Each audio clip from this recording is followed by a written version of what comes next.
আজকের ব্যস্ত জীবনে আমরা সবাই কোনো না কোনোভাবে স্ট্রেসের মধ্যে থাকি।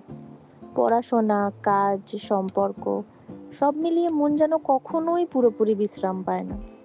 কিন্তু যদি একটা সহজ উপায় থাকে যা আপনার মনকে শান্ত করবে, মনোযোগ বাড়াবে আর একই সাথে আপনাকে সৃজনশীল আনন্দও দেবে, সেই উপায়টি হলো ডট মান্ডালা। মান্ডালা শব্দটি এসেছে সংস্কৃত শব্দ মণ্ডল থেকে, যার অর্থ বৃত্ত, সার্কেল বা পূর্ণতা। ডট মান্ডালা আর্টে আমরা ছোট ছোট বিন্দুর মাধ্যমে বৃত্তাকার নকশা তৈরি করি। দেখতে যতটা সুন্দর, বানাতে ততটাই শান্তিদায়ক। এখন প্রশ্ন হলো, এটা কিভাবে থেরাপিউটিক? যখন আপনি একটি মান্ডালা আঁকতে শুরু করেন, আপনি ধীরে ধীরে একাগ্র হয়ে পড়েন। প্রতিটি ডট বসানোর সময় আপনার মন বর্তমান মুহূর্তে স্থির হয়।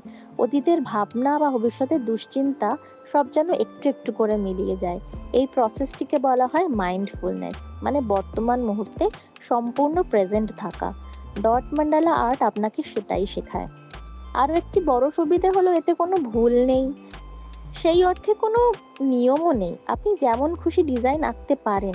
তাই যারা আঁকতে পারেন না বলে ভাবেন, তাদের জন্য এটি উপযুক্ত।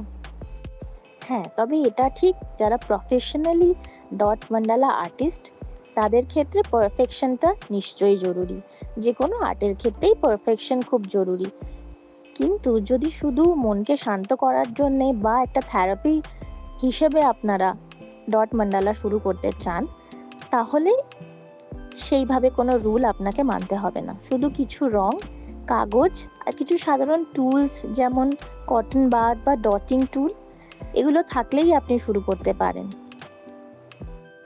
একটি একটি করে ডট বসানোর মাধ্যমে ধীরে ধীরে যখন আপনার ডিজাইনটি তৈরি হতে থাকে, আপনি লক্ষ্য করবেন আপনার মন হালকা হয়ে যাচ্ছে আর অনেকটা কামনেস অনুভব করবেন। এটা শুধুমাত্র একটি আর্ট ফর্ম নয়, এটি এক প্রকার মেডিটেশন। তাই যদি আপনি নিজেকে একটু সময় দিতে চান, নিজের মনের সাথে কানেক্ট করতে চান, তাহলে একটু সময় বের করে শুরু করে দিতেই পারেন ডট মান্ডালা আর্ট। হয়তো এই ছোট্ট অভ্যেসটাই আপনার জীবনে নিয়ে আসবে বড় কোনো পরিবর্তন। আজ এই আর্ট ফর্মটি ভীষণ প্রচলিত এবং জনপ্রিয়।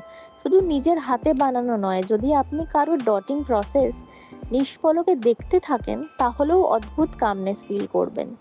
যে কোনো আর্ট ফর্মই খুব থেরাপিউটিক, ডট মান্ডালা তাদের মধ্যে অন্যতম। আজ এইটুকুই। আবার ফিরে আসবো নতুন কাজ এবং নতুন গল্প নিয়ে। ততক্ষণের জন্য টাটা। সবাই ভালো থাকবেন।